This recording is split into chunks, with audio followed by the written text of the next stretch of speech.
তারা দীর্ঘদিন যাবৎ মানুষের সরলতাকে পুঁজি করে তাদেরকে নিয়ে বাসাবাড়িতে আটকে রেখে তাদের উলঙ্গ ছবি তুলে তাদের কাছ থেকে মুক্তিপণ আদায় করতে এবং তাদেরকে মারধর করতে একটি চক্র, সেরকম একটি চক্রকে আমরা ধরেছি।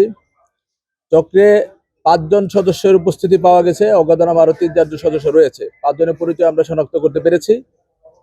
একজন গ্রিস প্রবাসী এবং তার বন্ধু, তাদের সাথে এই হানি ট্র্যাপের একজন সদস্যের পরিচয় হয় 1 মাস পূর্বে। উপশহরে একটি হার্ট রেস্টুরেন্ট রয়েছে, সেই রেস্টুরেন্টে পরিচিত হওয়ার পরে এই চক্রের একজন সদস্য তাদের নারী সদস্যকে ওই মোবাইল নাম্বারটি দিয়ে দেয়। ওই নারী সদস্য যেহেতু সেই কাজে অভিজ্ঞ, তার নাম জেসমিন, সে তার সাথে যোগাযোগ করতে থাকে।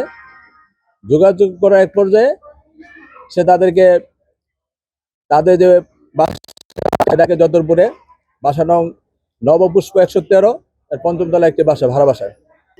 মেহেন্দিবাগে যখন আসে ওই প্রবাসী এবং তার বন্ধু, ওই চক্রীর একজন সদস্য জলিল, সে তাকে করে 2টি সিএনজিতে করে বাসায় নিয়ে আসে।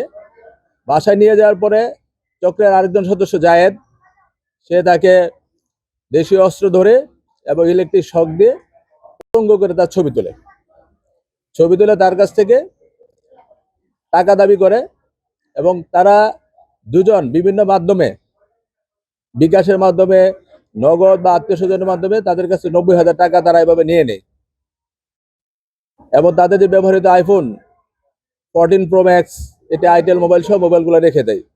তারা ওখান থেকে উদ্ধার হয়ে থানায় আসার পরে সে বাসায় কোতোয়ালি থানা পুলিশ অফিসার ইনচার্জের নেতৃত্বে ওখানে অভিযান পরিচালনা করা হয়।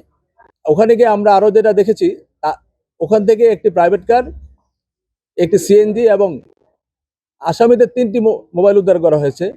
আসামিদের মোবাইলে এরকম আরো অনেক ভিকটিমের ছবি এবং ভিডিও পাওয়া গেছে, যারা অতীতে তাদেরকে হানি ট্র্যাপের ফাঁদে ফেলে ওই বাসায় নিয়ে গিয়ে তাদের কাছে টাকা আদায় করেছে। আমরা ওই সকল ভিকটিমকে খুঁজে তারা যদি আইনগত ব্যবস্থা গ্রহণ করতে চায় আইনগত ব্যবস্থা নিব, অথবা এখানে সাক্ষ্য হিসেবে আমরা তাদেরকে অন্তর্ভুক্ত করব। এ ব্যাপারে কোতোয়ালি থানায় একটি নিয়মিত মামলা হয়েছে, 4 জন আসামিকে আমরা আদালতে সুপর্দ করব এবং অন্যান্য যারা আসামি ছিলেন তাদেরকে আমরা গ্রেফতার করব।